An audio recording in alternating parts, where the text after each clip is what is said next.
happy with this development, and without wasting your time, I want to encourage us to realize that we are making history today. Let me mention this. One of those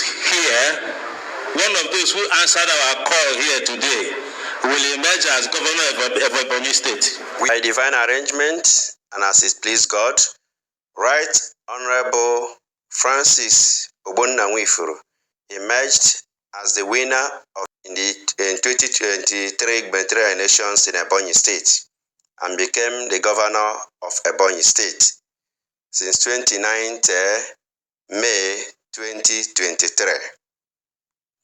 It's now time for us to assess how far he has kept to the words of his manifesto and to what extent he has kept to the contract signed with the citizens of Ebonyi State in the Citizens Charter of Demands, which we presented to the candidates that attended our event. That is the maiden clergy and laity interactive session or town hall meeting with the governorship candidates of various political parties in Ebonyi State that was held on Wednesday, 25th January 2023.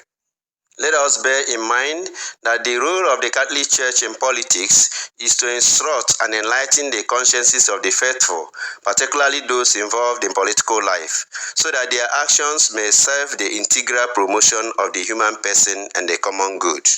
Thematic areas of concern for assessment of our governor's performance for agriculture, education, security, economy, infrastructure, respect for human rights and the rule of law, church-state relationship.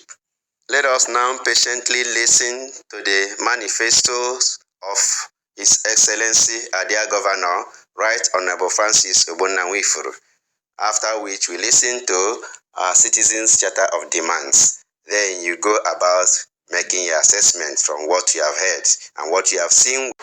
My name is Nwifuru Francis Ogbonna. I'm a graduate of building technology and also a graduate of law. I am a candidate of All Progressive Congress, Ebonyi State, a gubernatorial candidate. I am here, distinguished brothers and sisters, to tell you why I want to serve you as your governor.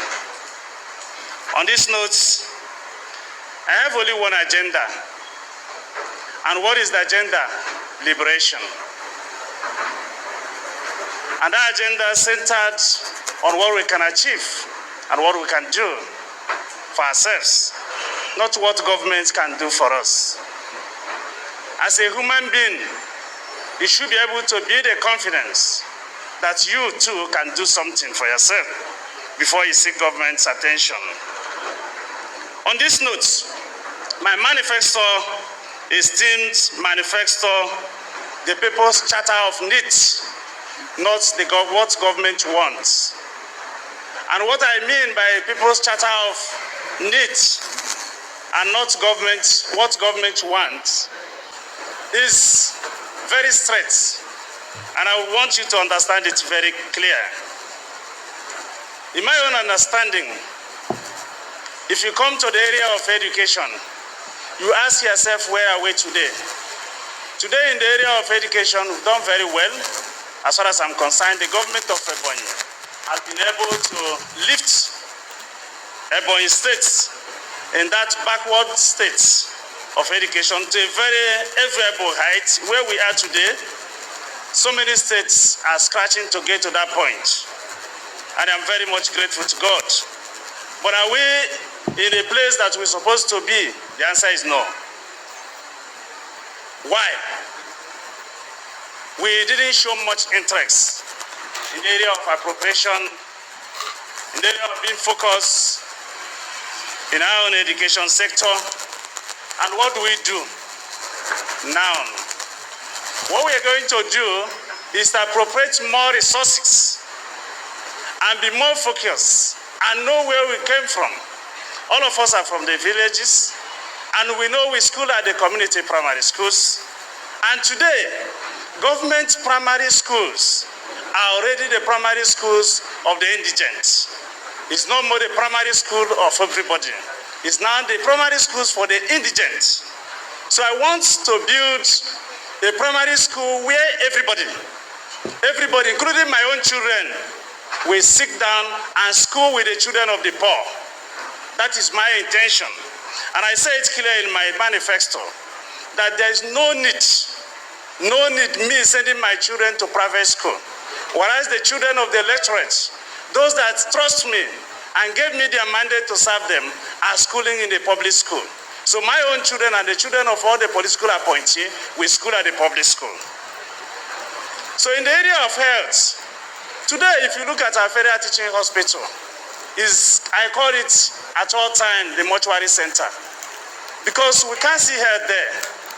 Every time you go there, you must see a lot of people that couldn't make it. Why? Because we have people who are very much lackadaisical in taking their duty very trustworthy and very much needed. So the trouble we have there is not because of the personnel, as people thought. The personnel, well, they don't have the confidence, but they don't have the enabling equipment. So what do we do as a state? Since we don't have hand in managing that federal teaching hospital, my intention, and that my intention will come to manifestation. First thing I will do is to build state teaching hospital. We need to build a Ebonyi State teaching hospital. And that is one of the two things I said now. The area of education and health is the basic need of every human being. Thank you very much. In our own pattern as Justice Development and Peace Commission, according to the national body, at the end of a program like this, we gather and articulate the feelings of the citizens, and it forms the Citizens Charter, and we make our demands.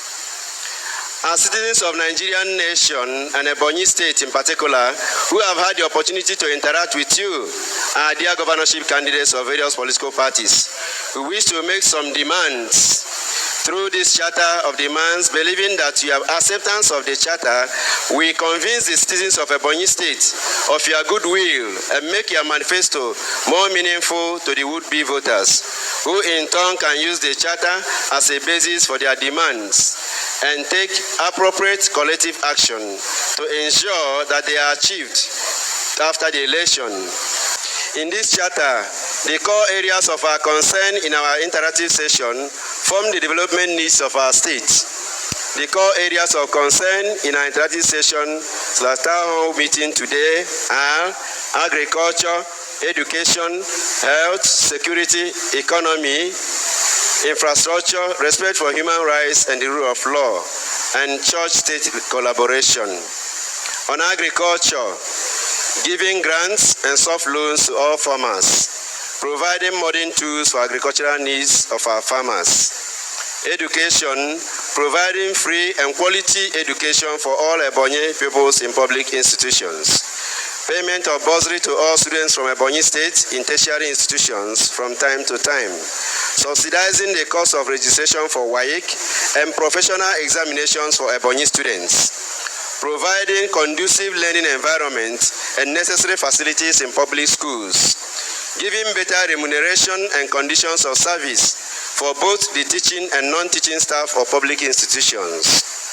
On security, ensuring that there is high level of security of lives and property in Ebonyi State, fortifying government-owned security agencies to perform better rather than forming individual security guards that turn back to harass the citizens.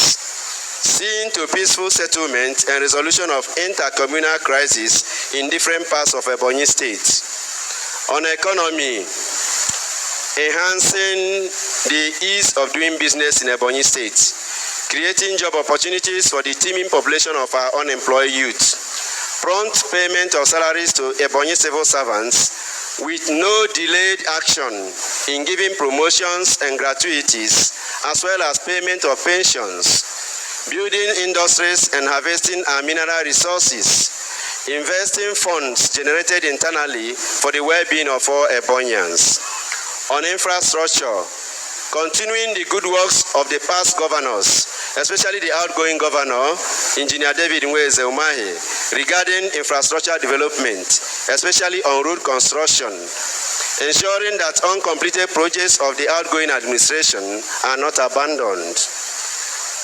On respect for human rights and rule of law, giving due respect to the rights of individuals, groups or organizations living, residing or operating in Ebonyi State, respecting boundaries with regard to constitutional separation of powers so that the much needed checks and balances among the three tiers of government can be done without undue influence of one over the other. On church-state collaboration, according respect and recognition to traditional and religious institutions, completing the process of handing over mission schools seized by the government and giving them back to the original owners, signing the necessary legal documents regarding the government colleges already handed over to some churches. We, the members of the Catholic Diocese of Abakaliki Justice, Development, Peace and Caritas Initiative, CDA-JDPCI, in submitting this charter of demands, hereby solicit your support on assumption of office. We declare that this is a non-partisan, non-political, non-religious, and not affiliated to any one single ethnic group. But this is an inclusive representation of interests, needs, and needs of the entire citizens of Ebonyi State, whose lives will be affected by the implementation of the words of this charter. These demands are by no means exhaustive, but only reflect our prioritized needs for now, which will impact positively on the lives of our members and fellow citizens of Ebonyi State.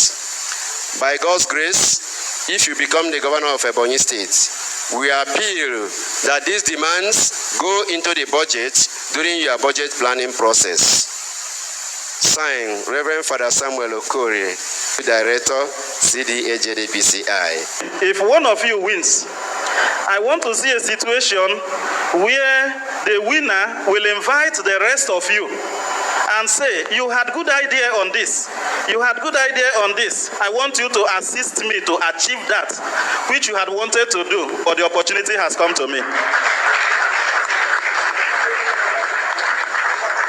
We want to see all of you work together. Don't feel when the results are announced and whatever the INEC carries on with this job and announces the winner, feel that you have also won. I believe anyone who wins can extend a hand of friendship to all others.